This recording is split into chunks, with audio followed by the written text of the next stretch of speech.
আসসালামু আলাইকুম রহমতুল্লাহি ওবরাকাতু।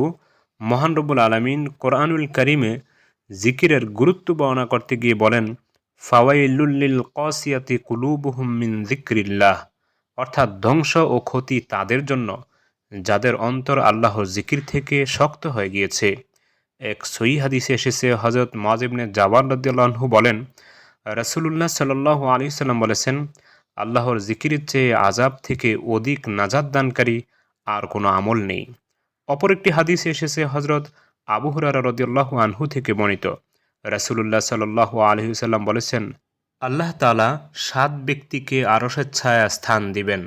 ওই ৭ ব্যক্তির মধ্য থেকে এক ব্যক্তি হলো ওই ব্যক্তি যে একান্তে আল্লাহকে স্মরণ করেছে তথা তার জিকির করেছে এবং তার চোখ থেকে অশ্রু প্রবাহিত হয়েছে।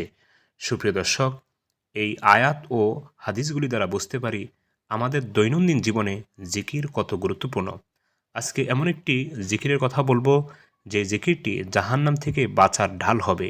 সেই গুরুত্বপূর্ণ জিকিরটি বলার পূর্বে আমি সকলকে অবগতির জন্য বলছি, আমি ইসলামিক লাইভ চ্যানেল, আমানত চ্যানেল বিডি ও মার্কাজুন নূর আল ইসলামিয়াতে যত সহি দোয়া দুরুদ কোরআন ও হাদিস থেকে দিয়েছি সবগুলিকে একত্রিত করে একটি বই লিখেছি। বইটির নাম দিয়েছি নববী দোয়া, অর্থাৎ কোরআন ও সহি হাদিসের ভিত্তিতে নববী দোয়া।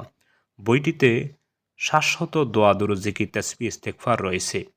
প্রতিটি দোয়া দুরুদ জিকির তাসবিহ ইস্তেগফারের বাংলা উচ্চারণ, অর্থ, সে সম্পর্কিত হাদিস, হাদিসের অর্থ, রেফারেন্স এবং সহি কিনা সে বিষয়ে আলোচনা করা হয়েছে এবং বইটিতে জীবনের সর্ববিষয়ে দোয়া ইস্তেগফার দুরুদ রয়েছে। আশা করি এরকম একটি বই যদি আপনার হাতে থাকে তাহলে এই কয়েকটি বিষয়ে আপনার কোনো বই বা অন্য কিছু খুঁজতে হবে না। সুপ্রিয় দর্শক, আশা করি বইটি আপনারা সংগ্রহ করবেন। বইটি সংগ্রহ করতে হলে স্ক্রিনে দেওয়া নাম্বারে কল দিলে কুরিয়ার মাধ্যমে আপনার হাতে পৌঁছে দেওয়া সম্ভব হবে ইনশাআল্লাহ।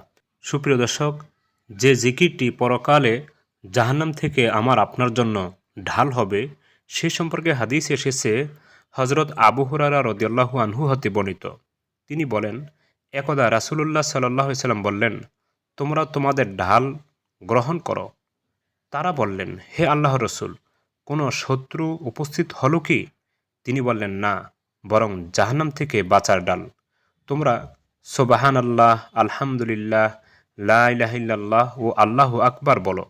যেহেতু এগুলি কিয়ামতের দিন অগ্রণী হয়ে, আযাব রোধক হয়ে, ক্রমাগতভাবে শুভ পরিণাম হয়ে উপস্থিত হবে, আর এগুলিই হলো স্থায়ী কর্ম। সুপ্রিয় দর্শক, আমরা সকলে জানি জিকির সর্ব অবস্থায় করা যায়, যাহা রাসূলুল্লাহ সাল্লাল্লাহু আলাইহি সাল্লাম করতেন।